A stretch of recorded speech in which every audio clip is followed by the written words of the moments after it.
Assalamualaikum warahmatullahi wabarakatuh. Sebelumnya izin memperkenalkan diri, nama saya Tri Restiani dengan NPM 2175208. Di sini saya akan menjelaskan tentang pengakuan pendapatan. Langsung aja. Yang pertama itu ada definisi pendapatan.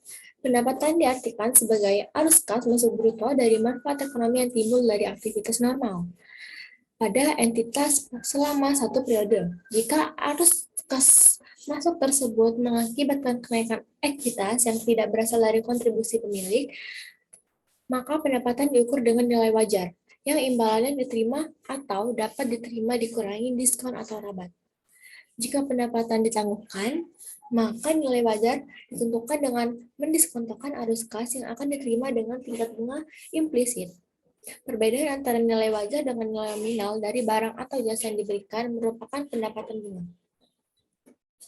Lalu ada pengakuan pendapatan, itu diatur dalam PSAK nomor 23.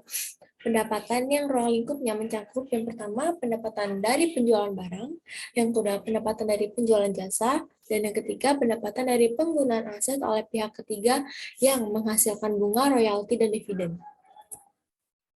Menurut PSAK 23, ada beberapa pendapatan yang tidak mengatur. Pendapatan yang berasal dari, yang pertama sewa, yang kedua dividen atas investasi dengan metode ekuitas, yang ketiga kontrak asuransi, yang keempat perubahan nilai wajar instrumen keuangan, yang kelima perubahan nilai aset lancar, yang keenam pengukuran awal dan perubahan nilai aset biologi dan produk agrikultur, yang ketujuh ekstraksi hasil tambang, yang kedelapan kontrak konstruksi.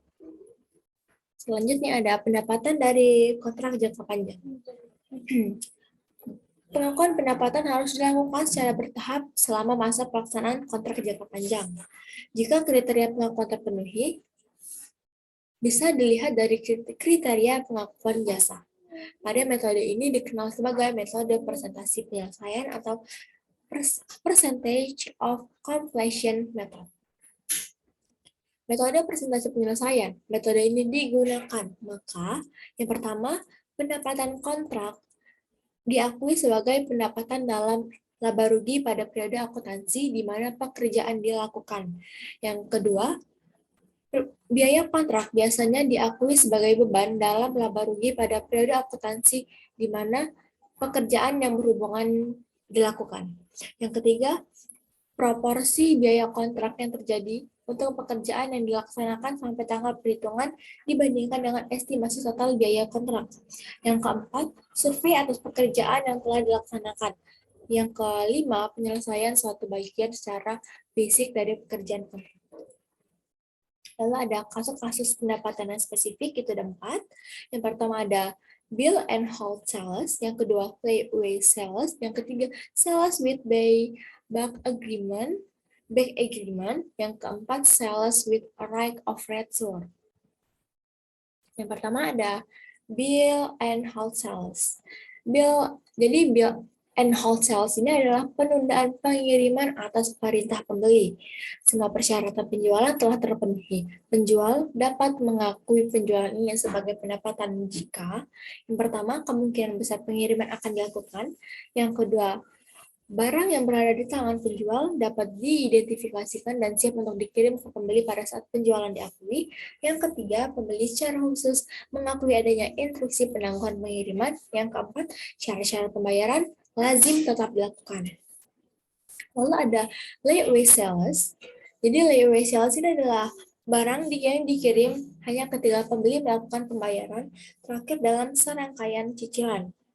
Tapi jika pengalaman menunjukkan bahwa sebagian besar penjualan tersebut realisasi, pendapatan dapat diakui ketika setoran atau uang tangguhan yang signifikan diterima sepanjang barang berada di tangan penjual, dapat diidentifikasi dan siap untuk dikirim ke pembeli.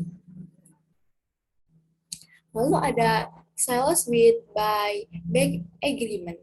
Jadi, penjual secara bersamaan setuju untuk membeli kembali barang yang sama di kemudian hari, atau ketika penjual memiliki opsi beli, call option, untuk membeli kembali, atau pembeli memiliki opsi jual, part option, yang mensyaratkan pembeli kembali ke penjual atas barang tersebut. Lalu yang terakhir ada sales with right of return. Jadi ini di mana penjual memberikan jangka waktu tertentu kepada pembeli untuk melakukan pengembalian barang jika pembeli tidak puas dengan mutu barang yang dibelinya. Baik, mungkin cukup sekian materi yang bisa saya sampaikan. Kurang dan lebihnya saya mohon maaf. Saya akhiri. Wassalamualaikum warahmatullahi wabarakatuh.